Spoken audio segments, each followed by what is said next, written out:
Dalam menunaikan kewajiban peduli terhadap sesama, terkadang terselip kepentingan pribadi yang berkecukupan memberi karena menciptakan lumbung ekonomi dan kaum lemah tetap menggantungkan diberi rizki sehingga tidak berujung pada solusi.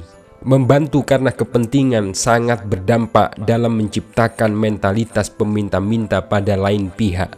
Maka keduanya sama-sama memiliki tanggung jawab, yang memberi membantu karena semata-mata kewajiban dan yang dibantu sadar agar segera bangkit dari keterpurukan. Sebagian orang terlahir dari keluarga yang kurang beruntung, sebagian orang lahir dalam kondisi yatim, sebagian orang mengalami titik terendah dalam hidupnya, dan sebagian orang mengalami kebangkrutan. Tentu dalam menjalani hari-hari mereka masih berkutat pada kebutuhan-kebutuhan pokok.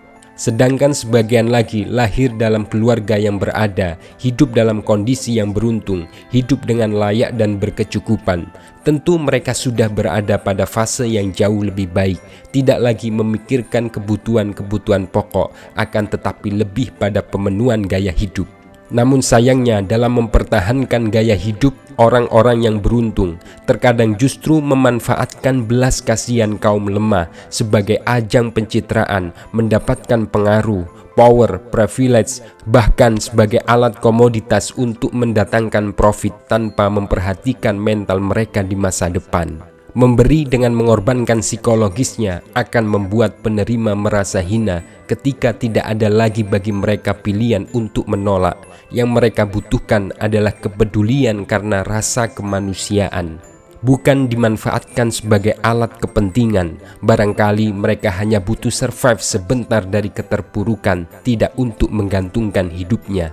Hidup dari belas kasihan secara terus-menerus akan membuat kehinaan di mata sosial. Peminta-minta akan lebih enggan untuk bangkit karena faktor psikologis yang sudah dicap sebagai pengemis. Begitu juga penting sebagai orang yang berkecukupan memberi karena rasa kemanusiaan, bukan kepentingan. Jangan menonjolkan nama dengan merendahkan martabat mereka. Anak yang terlahir yatim tidak pernah membayangkan wajah mereka dijadikan sebagai ladang penghidupan bagi para pemangku kepentingan dan acara seremonial. Terkadang orang tidak makan bukan berarti tidak punya uang.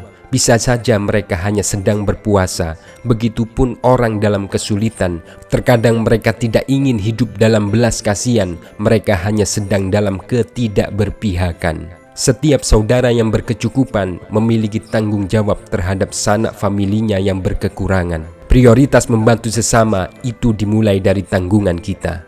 Mungkin paparan sederhana inilah cara efektif untuk mengentas kemiskinan tanpa efek samping mempertaruhkan masa depan, dan terminimalisir dari menciptakan mentalitas peminta-minta baru. Membantu itu dengan mengangkat martabat, menolong itu dengan cara terhormat, dan itu semua kita mulai dari sanak famili terdekat. Lupakan sejenak doktrin dan dogma, mari jujur dengan rasa dan realita.